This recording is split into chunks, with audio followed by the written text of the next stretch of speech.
Danny Walsh wiped the sweat from his forehead as he crawled out of the air vent on level 7 of Kepler Station. The human maintenance engineer had been fixing broken systems all morning, and his blue jumpsuit was covered in grease and dust. He grabbed his tool bag and headed toward the main corridor. Kepler Station was not like Earth. It was a huge metal structure floating in space, built where ships from different worlds could meet and trade. Danny had been working here for 6 months now, ever since the human ship New Horizons had docked for repairs. Captain Jake Morrison had asked him to help fix the station's old systems while they waited for new parts. The station was always busy. Danny saw tall, blue-skinned Centaurians walking with their heads held high, their silver uniforms shining under the artificial lights. Small gray Altarians moved in groups, speaking in their musical language. The big green vegans stood quietly, near the walls, watching everything with their large eyes. Danny liked watching the different aliens. Each species looked so different, but they all seemed to get along well enough to do business together. At least, that was what he thought until today. As Danny walked toward the food court, he heard loud voices coming from the main plaza. A crowd had gathered around something, and they did not sound happy. Danny moved closer to see what was happening. In the center of the crowd stood a creature Danny had never seen before. It was about the same size as a human, but its skin was dark green and seemed to be covered in some kind of wet film. The creature looked female, though Danny was not sure how he could tell. Her clothes were torn and dirty, and she was holding a small bag close to her chest. The crowd around her was getting angry. A tall Centaurian was speaking in a loud voice. "This creature is making the air smell bad," the Centaurian said. "She should not be allowed in the public areas." "Look at her skin," said an Altarian. "It is covered in slime.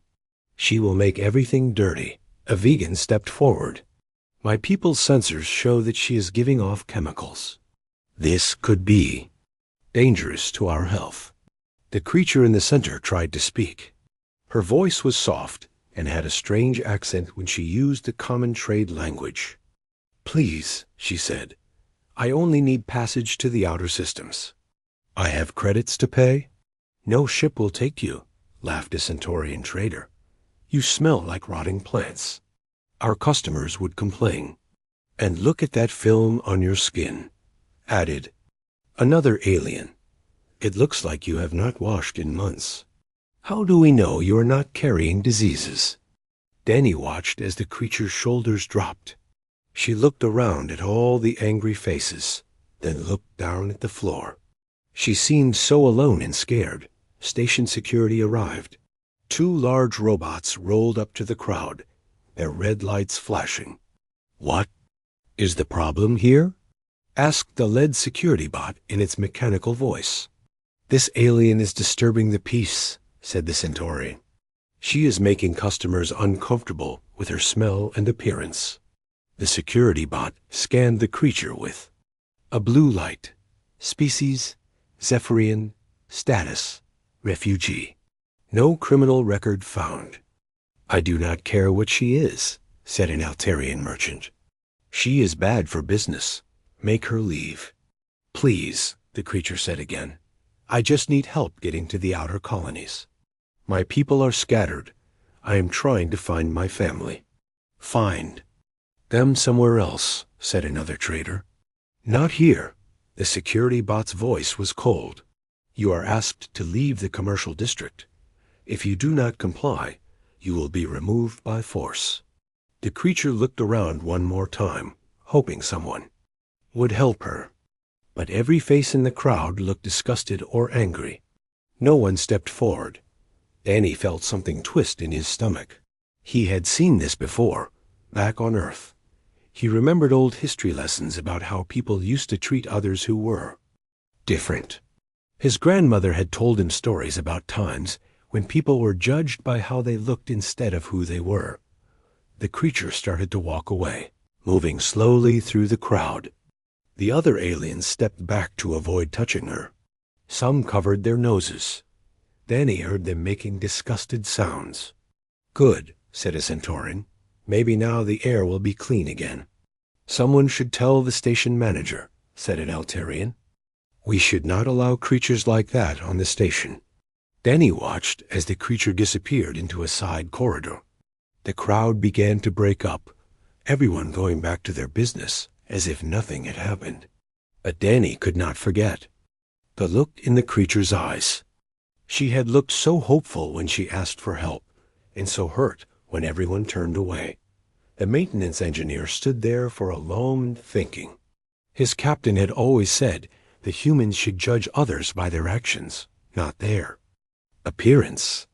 But Danny was just one person on a station, full of aliens who clearly did not want this creature around. Still, something about the situation felt wrong. The creature had not done anything bad. She had only asked for help. Yet everyone had treated her like she was dangerous or dirty, just because of how she looked. Danny picked up his tool bag and started walking toward the side corridor where the creature had gone. He was not sure what he was going to do, but he knew he had to do something. Maybe it was a human thing, but he could not just walk away from someone who needed help. The corridor was darker and quieter than the main plaza. Danny could hear the hum of the station's systems and the distant sound of his own footsteps. Somewhere ahead of him was an alien who had been rejected by everyone else on the station. Danny quickened his pace. For the first time since arriving at Kepler Station, he felt like he had something important to do. Danny followed the dark corridor for several minutes before he found her. The alien creature was sitting in an empty cargo bay, curled up behind some old shipping containers. The lights in this section were dim, and the air recycling system made strange noises. When Danny stepped into the cargo bay, the creature looked up quickly. Her large eyes were a golden color, and they showed fear when she saw him. She pressed herself back against the metal wall. "Please do not call security," she whispered. "I will leave soon." Danny stopped walking and held up his hands to show he was not dangerous. "I am not going to call security," he said. "I saw what happened in the plaza. I wanted to see if you were okay." The creature looked confused. "You want to help me? But I am Zephyrian. The others say we are dirty and smell bad." Danny sat down on a shipping crate several feet away from her. He did not want to scare her by getting too close. "My name is Danny," he said. "What is your name?" "I am called Kira," she said quietly. "Why are you not afraid of me like the others?" "Because you have not done anything to hurt anyone," Danny said. "You just asked for help. That does not make you dangerous." Kira stared at him for a long moment. "You are human, yes? I have heard of your species, but I have never met one before." "That is right, and I have never met a Zephyrian before today. Can you tell me why you need to get to the outer colonies?" Kira's voice became very sad. "My world was attacked 3 months ago. The Hegemony Empire came with their big ships. They said we were using too many resources and needed to be relocated. But there was no relocation. They just destroyed our cities and told us to leave." Danny felt anger growing in his chest. He had heard about the Hegemony Empire from other traders. They were known for taking over planets and forcing the people who lived there to leave. "My family scattered when the attack came," Kira continued. "Some went to different star systems. I have been trying to find them, but no one will help me travel. They say I am too dirty and smell too bad." "What is that film on your skin?" Danny asked. The other alien seemed very upset about it. Kira looked down at her hands. "It is natural for my people. Our skin makes this protective layer to keep us healthy. It helps us clean toxins from the air and water. But other species think it looks disgusting." "How long has it been since you were able to clean it off?" "Many weeks," Kira said. "Public washing facilities will not let me in. Ship captains will not allow me on their vessels. I have been living in cargo holds and maintenance tunnels. Danny could see that Kira was very weak. Her clothes were dirty and torn, and she looked like she had not eaten in days. The protective film on her skin had become thick and dark, probably because she could not wash it properly. "When did you last eat?" Danny asked. "Yesterday, I think. Maybe the day before." A food vendor threw away some spoiled fruit. "I ate what was not too rotten." Danny stood up. "Wait here," he said. "I will be right back." "Where are you going?" Kira asked, fear returning to her voice. "To get you some food and water. You look like you need both." Danny left the cargo bay and walked quickly back toward the main section of the station. He went to a food vendor and bought several meal packs and bottles of water. The Altarian, behind the counter, gave him a strange look. "This is a lot of food for one person," the vendor said. "I am very hungry today," Danny lied. When Danny returned to the cargo bay, Kira was still there. She had not moved from her spot against the wall. Her eyes went wide when she saw the food and water. "This is for me?" she asked. "Yes, you need to. Eat." Danny opened one of the meal packs and handed it to her along with a bottle of water. Kira took them with shaking hands and began to eat very quickly. She drank the entire bottle of water without stopping. "Slow down," Danny said gently. "The food will not disappear. Take your time."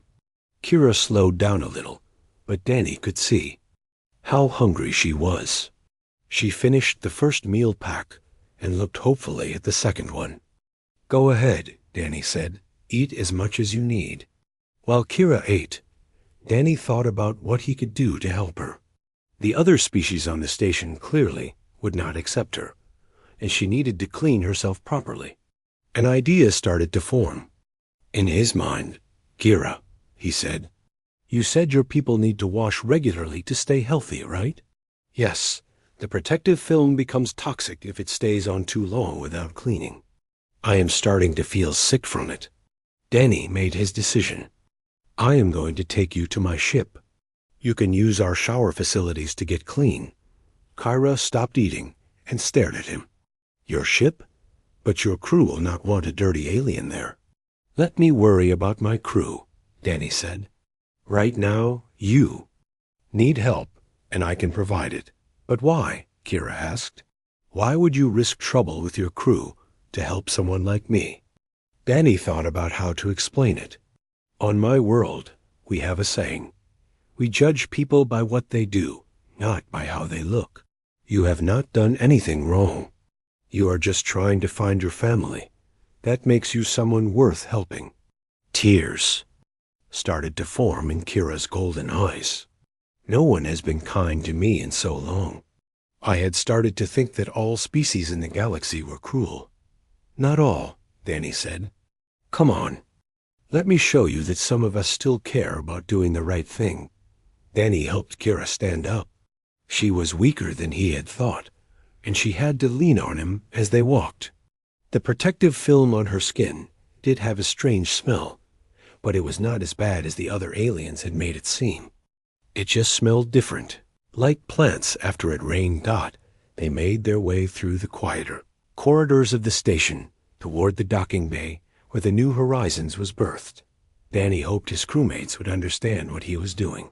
He knew some of them might not like him bringing an alien aboard, especially one that other species had rejected. But as they walked, Danny felt good about his choice. His grandmother had always told him that the measure of a person was how they treated those who could not help them in return. Kira could not do anything for him, but she needed help, and he could provide it. That was enough reason for Danny to do what was right. The New Horizons was a medium-sized human exploration ship with a crew of 30 people. Danny led Kira through the airlock and into the main corridor. The ship was much cleaner and brighter than the dark corners of Kepler Station, where Kira had been hiding. "Danny, what are you doing?" The voice belonged to Lisa Martinez, the ship's medical officer. She was walking toward them, carrying a data pad, but she stopped when she saw Kira. Her face showed surprise and confusion. "Lisa, this is Kira," Danny said. "She is a refugee who needs help. I brought her here so she can get cleaned up." Lisa looked at Kira's appearance and the thick film covering her skin. "Danny, I do not think this is a good idea. We do not know what diseases she might be carrying." "She is not sick," Danny said. "That film on her skin is natural for her species. She just needs to wash it off properly." More crew members started to gather in the corridor. Word was spreading quickly that Danny had brought an alien aboard. Some of them looked curious, but others looked worried or disgusted. "Is that thing safe?" asked Pete Johnson, one of the security officers. "Her name is Kira, and yes, she is safe," Danny said firmly. "She is just a person who needs help." Captain Jake Morrison arrived, pushing through the small crowd. He was a tall man with gray hair and kind eyes, but his face looked serious as he studied the situation. "Walsh, what is going on here?" the captain asked. "Sir, I found this refugee hiding in the station's cargo bay. She has been rejected by every other species here. She needs medical attention and a place to clean up." Captain Morrison looked at Kira, who was trying to make herself as small as possible behind Danny. "What species is she?" "Zephyrian, sir. Her planet was destroyed by the Hegemony Empire 3 months ago." The captain's expression changed. He had heard about the Hegemony's attacks on peaceful worlds. "And no one else will help her?" "No, sir. They say she smells bad and looks dirty. But that film on her skin is natural. She just needs to wash it off." Captain Morrison was quiet for a moment, thinking. Then he nodded. "Martinez, take her to Medical Bay 2 and check her health." "Walsh." "You can show her to the guest shower afterward." "Sir," said Pete Johnson, "are you sure about this? The other species rejected her for a reason." "The other species have rejected refugees before for stupid reasons," the captain said. "We are not like them. We help people who need help." "Lisa." Martinez led Kira to the medical bay while Danny followed. The medical scanner showed that Kira was weak from hunger and dehydration, but she was not carrying any diseases. The thick film on her skin was indeed natural, though it had become unhealthy from not being cleaned. "She needs food, water, and a proper washing," Lisa said. "Her body is starting to react badly to the buildup of the protective film." Danny took Kira to the guest quarters and showed her how to use the human shower. When she saw the warm water flowing from the shower head, her golden eyes filled with tears again. "I can really use this?" she asked. "Of course. Take as long as you need." Danny waited outside while Kira showered. After 30 minutes, she called out that she was finished. When she emerged, she looked completely different. Her skin was now a beautiful light green color, and the strange smell was gone. She looked healthy and clean for the first time since Danny had met her. "How do you feel?" Danny asked. "Like I can breathe again," Kira said with a smile. "Thank you. I had forgotten what it felt like to be clean." Danny gave her some clean clothes from the ship's supply and took her to the dining hall. Word had spread that the alien was now clean and healthy, and more crew members came to see her. Some were still suspicious, but others were curious and friendly. "Tell us about your planet," said Amy Chun, the ship's communications officer. "What was it like before the Hegemony attacked?" Kira's face became sad, but she began to speak. "Zephyr was a beautiful world with purple oceans and silver forests. My people were scientists and artists. We studied how to clean polluted worlds and make them healthy again." "You were environmental engineers?" asked Lisa Martinez. "Yes. Our protective film helps us work in toxic environments. We could clean poisoned air and water that would kill other species. We helped many worlds recover from industrial damage." Danny listened as Kira described her people's peaceful culture. They had no military and believed in healing damaged environments rather than conquering new ones. This made them easy targets for the aggressive Hegemony Empire. The Hegemony said we were wasting valuable resources, Kira continued. They wanted to strip mine our world for rare metals.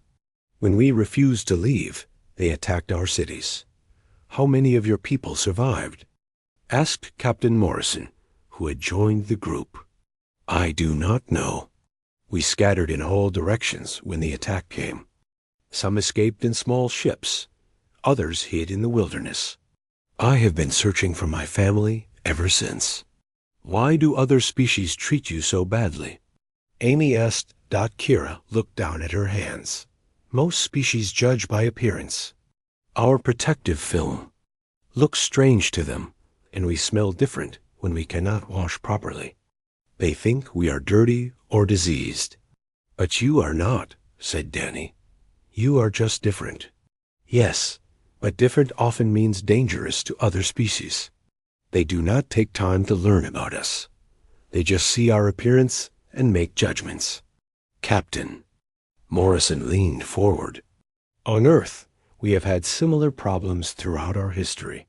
People were often judged by their skin color or where they came from instead of who they were as individuals.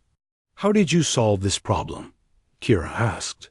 We learned, slowly and sometimes painfully, that differences in appearance do not matter. What matters is how people treat each other. It took us a long time to understand this, and some humans still struggle with it. But most of us now believe that all thinking beings deserve respect and kindness. That is a beautiful idea, Kira said. I wish more species thought this way. Maybe they will learn in time, said Amy. Change often happens slowly.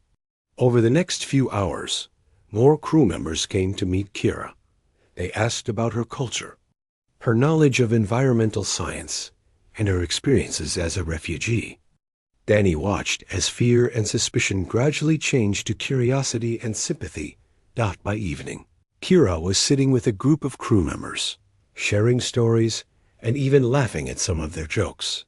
She looked relaxed and happy for the first time since Danny had met her. You did a good thing today, Captain Morrison said quietly to Danny.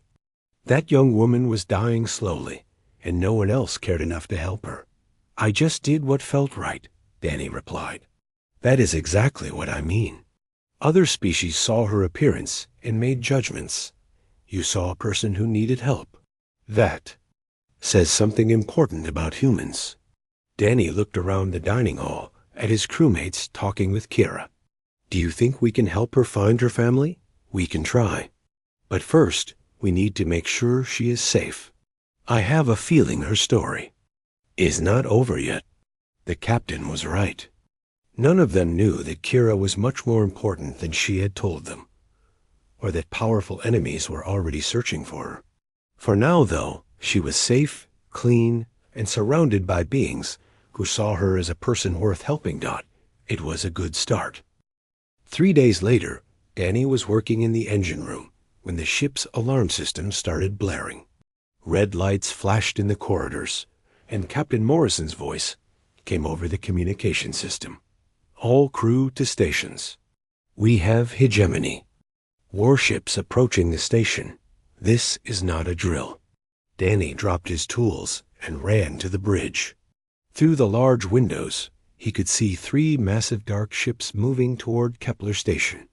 They were twice the size of any ship Danny had ever seen, with weapon ports glowing red along their sides. How many ships? Asked Lisa Martinez. 3 heavy cruisers, reported Amy Chun from the communication station. They are demanding permission to board the station. Captain Morrison looked grim. What do they want? They say they are looking for a war criminal, a Zephyrian terrorist who has been hiding on the station. Danny felt his blood turn cold. Kira. That is impossible, said Pete Johnson. She is just a refugee. She told us her planet was attacked. Maybe she did not tell. U.S. everything, suggested Amy. Captain Morrison turned to Danny. Go find her. Bring her to the bridge. We need to know what this is really about. Danny ran through the ship until he found Kira in the library, reading about human history. When she saw his face, she immediately looked worried. "What is wrong?" she asked. "Hegemony ships are here. They say they are looking for a Zephyrian war criminal. Kira, you need to tell me the truth. Who are you really?" Kira's face went pale. She closed the book and looked down at her hands. "I hoped they would not find me so quickly. Are you a terrorist?" Danny asked. "No," Kira said quickly. "I have never hurt anyone in my life, but I am not just a refugee either." Danny sat down next to her. "Then who are you?" Kira took a deep breath. "My full name is Dr. Kira Zef7. I was the head of environmental restoration on my homeworld. I developed new technologies that can clean polluted planets and restore damaged ecosystems." "That does not sound like something that would make you a war criminal." "The Hegemony Empire destroys worlds to get their resources. They strip mine planets and leave them dead and poisoned. My technology could undo their damage and make those worlds livable again." Danny began to understand. "So they want to stop you from helping their victims?" "Yes. They call me a terrorist because my work threatens their profits. If planets can be restored after they damage them, other species might fight back instead of just accepting the destruction." "Why did you not tell us this before?" Kira looked sad. "Because everyone who learns the truth either tries to sell me to the hegemony for money, or they get scared and make me leave. I thought if I just told you I was a refugee, you might let me stay long enough to find passage to the outer colonies." Danny felt angry at the hegemony and sad for Kira at the same time. "You should have trusted us. We would have helped you anyway." "How could I know that? Every other species rejected me just because of how I looked. Why would you be different just because I was important?" Before Danny could answer, Captain Morrison's voice came over the communication system. "Walsh, bring her to the bridge now. The hegemony is getting impatient." Danny and Kira hurried to the bridge. The hegemony ships were now very close to the station, and smaller attack craft were flying around them like angry insects. "Dr. Kira Zef7, I presume," said Captain Morrison when they arrived. Kira looked surprised. "How did you know?" "I did some research after Danny brought you aboard. Your environmental restoration work was famous throughout the galaxy before your planet was attacked. Many species considered you one of the most important scientists alive. The same species that would not help me when I asked," Kira said bitterly. "Yes, and now they are all very interested in talking to you," said Amy-chan. "I have received 17 messages from different species representatives on the station. They all want to hire you now that they know who you are." "Let me guess," Kira said. "They want my technology to fix their own polluted worlds, but they were not willing to give me a shower or a meal when they thought I was just a refugee." "That is exactly right," said Captain Morrison. "I will not help them," Kira said firmly. "They showed me their true nature when they thought I was worthless. Now they can live with the consequences." A new voice came over the communication system. It was cold and mechanical, speaking in the common trade language.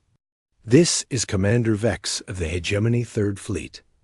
We demand the immediate surrender of the war criminal Kira Zef7.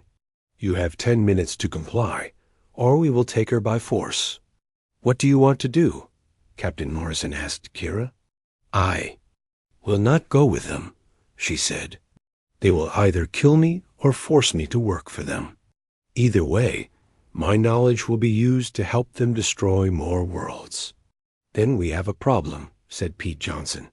"Those 3 ships can destroy this entire station."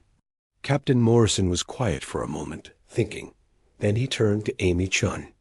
"Send a message to Earth Command. Tell them we have a situation that requires immediate assistance." "Sir, Earth Command is 3 days away," Amy said. We do not have that much time. Then send the message to any human ships in this sector. Tell them we need help. What are you? Planning? Asked Danny. Captain Morrison looked at Kira. We are going to protect you. The hegemony has destroyed your world and scattered your people. They have no right to take you as well. But they have 3 warships, Lisa Martinez said. We are just one exploration vessel. We are not just one ship, the captain said. We are humans, and we do not abandon people who need our help. Kira stared at him in amazement. You would risk your lives for me? After knowing me for only 3 days? Dr. F7? Captain Morrison said formally. 3 days ago, you were a refugee who needed help. Danny gave you that help because it was the right thing to do. Today, you are a person we care about who is being threatened by bullies. We will not let them take you. But why? Kira asked, tears forming in her eyes. Your own species would benefit from my technology. Why not make a deal with the hegemony? Danny stepped forward. Because that is not who we are. We do not make deals with people who destroy worlds and hunt refugees. The boy is right, said Captain Morrison. Humanity may be new to galactic politics, but we have our principles. One of those principles is that we protect the innocent, even when it is dangerous. Commander Vex's voice came over the communications again. You have 5 minutes remaining. Surrender the terrorist or face the consequences. Captain Morrison looked around the bridge at his crew. All in favor of telling the hegemony to go to hell? Every hand on the bridge went up, including Kira's. Then let us see what happens when someone finally stands up to these bullies, the captain said. Outside the windows, the hegemony ships moved closer, their weapons charging for battle. But Danny felt strangely calm. For the first time since meeting Kira, he felt like humanity was about to show the galaxy what they were really made of. The minutes passed slowly as everyone on the bridge watched the hegemony ships move into attack position. Danny could see the other species ships near the station starting to move away, not wanting to be caught in the battle. Cowards, muttered Pete Johnson. They are being smart, said Captain Morrison. We are the ones being crazy. Sir, said Amy Chun, I am receiving a message from the station commander. He says we should surrender Dr. F7 to avoid a battle that could destroy the station. Tell him we respectfully decline, the captain replied. Commander Vex's voice came over the communications one final time. Your time is up. Prepare to be boarded. The 3 hegemony ships opened fire on the station's defensive systems. Bright beams of energy struck the station's shields, causing them to flicker and spark. The smaller attack craft began moving toward the docking bays. They are not targeting us yet, observed Lisa Martinez. They still want to take Kira alive. That will not last long if we keep refusing, said Captain Morrison. Suddenly, Amy Chun looked up from her station with excitement. Sir, I am detecting new ships approaching. Multiple contacts, coming in fast. Hegemony reinforcements? Asked Pete. No, sir. The signatures are human. On the main screen, Danny could see new ships emerging from hyperspace. First 1, then 3, then a dozen human vessels appeared around Kepler Station. They were ships of all sizes, cargo vessels, passenger liners, exploration ships, and even a few military escorts. This is Admiral Lisa Carter of the Earth Defense Force, came a strong female voice over the communications. New Horizons, we received your message. Sorry, we are late to the party.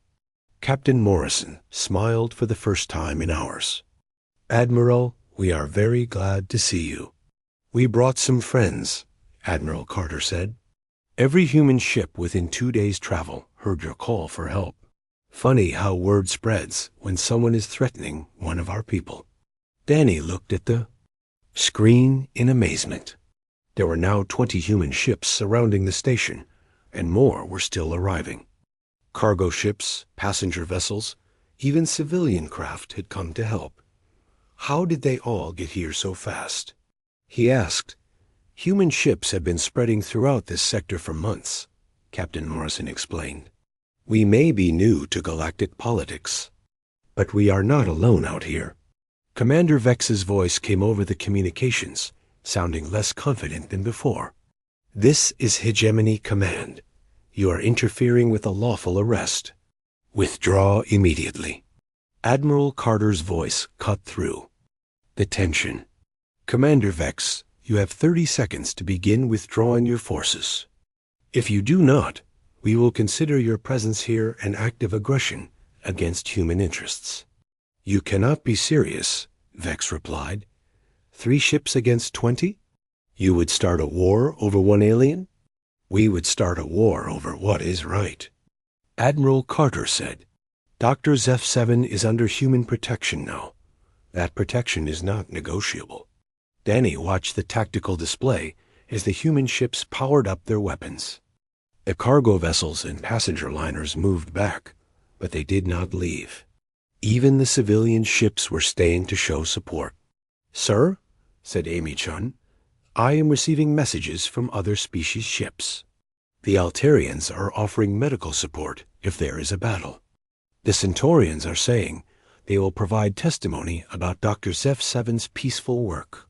Even the vegans are sending a message, added Pete Johnson. They say they will share their historical records, proving that Dr. Zeph-7 never engaged in terrorist activities. Kira looked amazed. They are willing to help now. People often find courage when someone else shows it first, Captain Morrison said. Your human friends here showed them that standing up to bullies is possible. Commander Vex was quiet for a long moment. Then his voice came back, sounding angry but defeated. This is not over. The hegemony will remember this interference. Good, said Admiral Carter. Remember it well. Remember that humanity does not abandon people who need our help. The 3 hegemony warships began to move away from the station. Their weapons powered down, and their attack craft returned to the main ships. Within minutes, they had jumped back into hyperspace, leaving the human fleet in control of the area. Cheers erupted on the bridge of the New Horizons. Danny felt relief wash over him as he realized the danger had passed.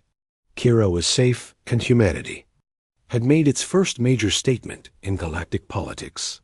Dr. Zeph-7, said Admiral Carter over the communications. On behalf of the Earth Defense Force and all of humanity, I would like to offer you full citizenship in the Human Federation. We would be honored to have someone of your knowledge and character as one of our people. Kira began to cry, but these were tears of joy. I accept, she said. I would be proud to call myself human. Over the following weeks, amazing changes began to happen. Kira shared her environmental restoration technology with human scientists, and together they began developing new ways to heal damaged worlds. The first test was on a planet the hegemony had strip-mined. Years earlier, Danny was part of the restoration team that traveled to the dead world. Using Kira's knowledge and human engineering, they were able to bring life back to the poisoned soil and polluted water. Within months, plants were growing again, and the atmosphere was becoming breathable. How does it feel to see your technology helping people again? Danny asked Kira as they watched the first flowers bloom on the restored world. It feels like hope, she said. For so long, I thought my knowledge would die with me. Now it can help heal the galaxy. Other species began to take notice of what humans and Zephyrians could accomplish together. Requests for help started coming in from worlds that had been damaged by war or industrial accidents. Each successful restoration made the Human Federation stronger and more respected. The Hegemony Empire found itself facing something new, planets that refused to give up because they knew their worlds could be restored. Species that had once accepted destruction as permanent now fought back, knowing that humans and their Zephyrian allies could heal the damage. 6 months after the confrontation at Kepler Station, Danny received a message that made him smile. It was from Kira, who was now leading a joint human Zephyrian research station. "Danny," the message said, "I found them. My family survived, and they want to meet the human who saved their daughter. Will you come visit us on New Zephyr?" New Zephyr was a planet that had been given to the Zephyrian refugees by the Human Federation. It was being terraformed using Kira's technology, and it would soon be home to thousands of Zephyrian survivors. When Danny arrived at New Zephyr, he was amazed by what he saw. The planet was green and beautiful, with cities that blended perfectly with the natural environment. Zephyrian children played in clean rivers, and their protective films sparkled in the sunlight. Kira met him at the spaceport, and she looked happier than Danny had ever seen her. "Welcome to our new home," she said. "None of this would exist without you." "I just gave you a shower," Danny said, embarrassed by the attention. "You gave me hope when everyone else had given up on me," Kira replied. "You showed me that there were still good people in the galaxy. That simple act of kindness changed everything." As they walked through the thriving city, Danny realized that Kira was right. His decision to help one rejected alien had led to humanity's first major alliance with another species. It had shown the galaxy that humans were different from other species, not because they were stronger or smarter, but because they cared about doing what was right. The story of the human who gave a shower to a rejected alien became famous throughout the galaxy. It was told as an example of how small acts of kindness could change the course of history. And in the growing alliance between humans and Zephyrians, in the restored worlds that bloomed again under alien suns, and in the hope that spread to oppressed species everywhere, Danny's simple humanity had indeed changed everything. Response was firm and clear. "This is Admiral Carter. We are protecting a refugee under human protection. You are the ones who need to withdraw." "The creature is a wanted terrorist," Commander Vex said. "The woman is a scientist whose only crime was trying to help damaged worlds." Admiral Carter replied, "We have reviewed her case and found no evidence of terrorism. We will not allow you to take her." Danny watched as the human ships moved into defensive positions around the station. They were outnumbered by the hegemony forces, but they showed no signs of backing down. "Sir," said Amy Chun, "the other species representatives on the station are sending messages. They want to negotiate with Dr. Zeph-7. "Let me guess," said Kira. "Now that humans are protecting me, they want to make deals." "Actually," Amy said, "they are offering to support us against the hegemony. They say they will provide testimony about your peaceful nature and your humanitarian work." Kira laughed bitterly. "Where were these testimonies when I was sleeping? In cargo holds? People change their minds when they realize they made mistakes," said Captain Morrison. "But the choice is yours. Do you want their help?" Kira thought for a moment. "I want to speak to Commander Vex directly." "Are you sure that is wise?" asked Lisa Martinez. "Yes, it is time to end this." Captain Morrison nodded to Amy, who opened a communication channel to the hegemony flagship. "Commander Vex," Kira said, "this is Dr. Kira Zeph-7. I have something to say to you." "Finally, the terrorist shows herself," Vex replied. "I am not a terrorist. I am a scientist who developed technology to restore damaged worlds. You call me a terrorist because my work threatens your profits. You are a threat to hegemony security. I am a threat to hegemony greed," Kira said firmly. "But I am not going with you. These humans have shown me something I thought was lost in the galaxy, the willingness to help others without expecting anything in return. The humans cannot protect you forever. Maybe not, but they are willing to try, and that means more to me than all the riches in the galaxy." Admiral Carter's